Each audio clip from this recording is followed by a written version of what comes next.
hunters in the suburbs. This weekend, Hoffman Estates is holding its annual neighborhood garage sale.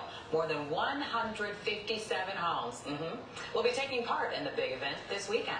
And joining us now to talk about it, the big event, is organizer Janine Sasso. She's been in charge since year one, 7 years ago. Janine, tell us about this event. And we were talking before we came on. Started out as a little neighborhood deal, and it's still a neighborhood deal, but it's a much bigger neighborhood, right? So a much bigger scale at this point. Yes, we started out with 15 homes, 15 homeowners that said, I put my faith in you to coordinate one weekend.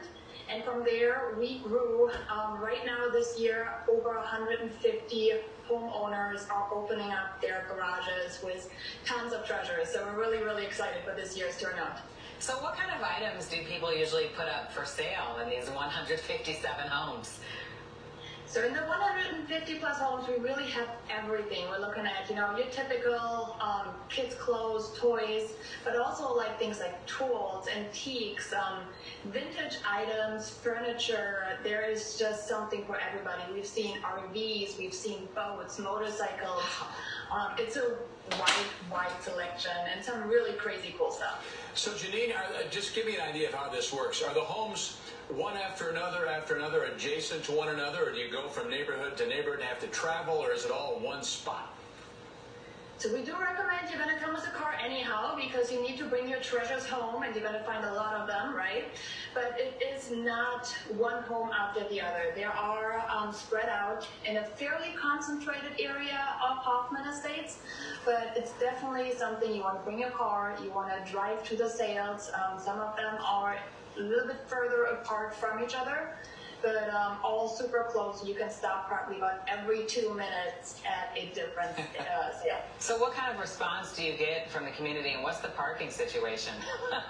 Yeah.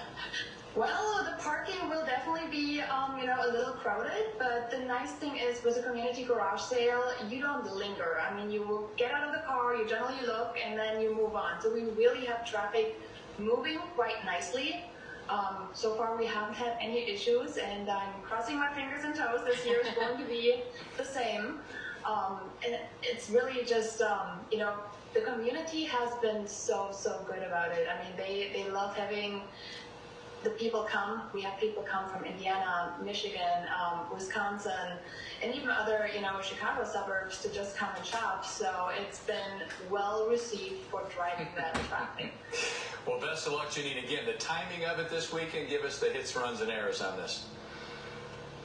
So the timing for this weekend, typically we coordinate with the Village of Hoffman Estates on their annual fishing derby. This year we had a little bit of a snack in there because they're redoing a little bit of the lake. So we decided we're going to go with the second weekend of June. So this weekend, June 11, 12, and 13.